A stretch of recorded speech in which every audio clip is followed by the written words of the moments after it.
Welcome to Sunshine Studios, home of the brand new Steve Piasecki podcast. And as a courtesy to you, I hope to avoid those third-party ads that interrupt your listening pleasure. But a word of caution before you continue.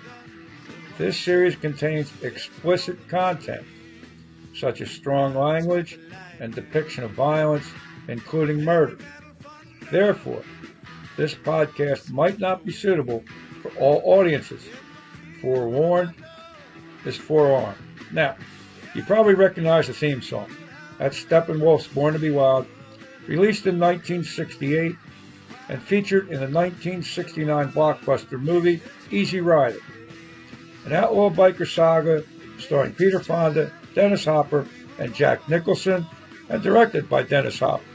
So, back when I was looking for a title for my classic outlaw biker saga book, published by Warner Books in 1993, Born to be Wild fit perfectly as the title. So that's my theme song for everything, and I love the song. Now, you may be wondering who this Steve Piasecki dude is, and how and why does he have his own series? Well, I'm a big crime fan. Shows like The Sopranos, Breaking Bad, Better Call Saul, The Blacklist, Dexter, Narcos, Waco, Ray Donovan, Jack Ryan, newer ones like Little Stevie Van Zant's Lilyhammer, and Sly's new one Tulsa King, and an old reliable Murder, She Wrote. I saved Murder, She Wrote for last because that show inspired Steve Piasecki. Murder, She Wrote ran for 12 years, and its reruns are still running.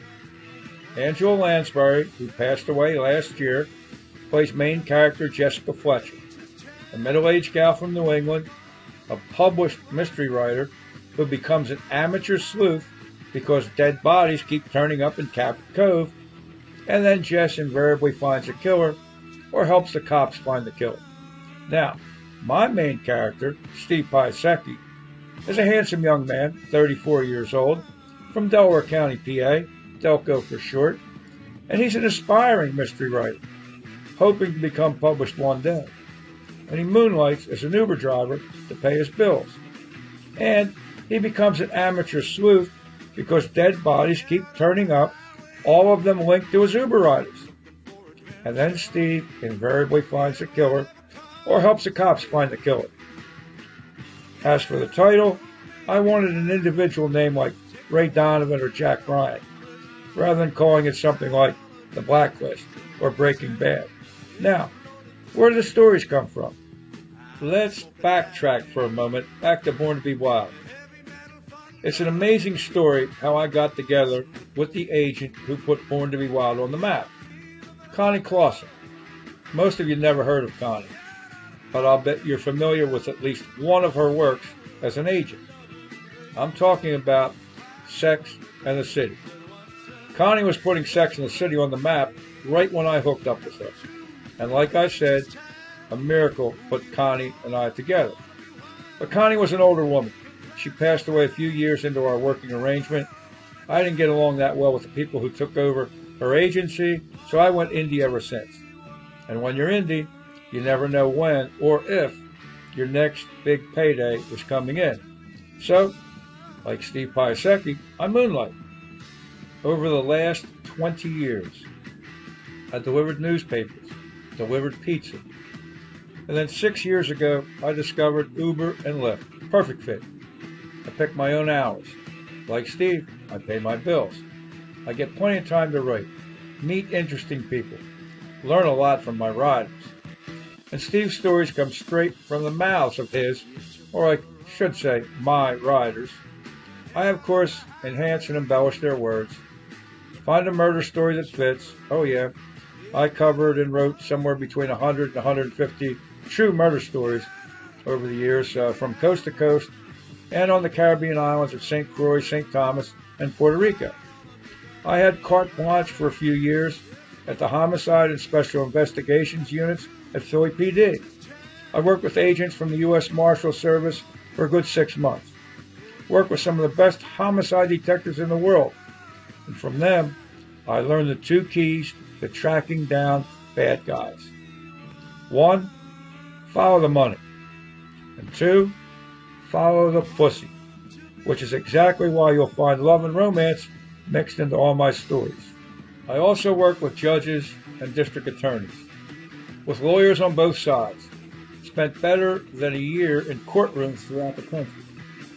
I spent every day in court with the John DuPont murder trial because Connie was working on a book movie deal with Showtime, with me writing the screenplay.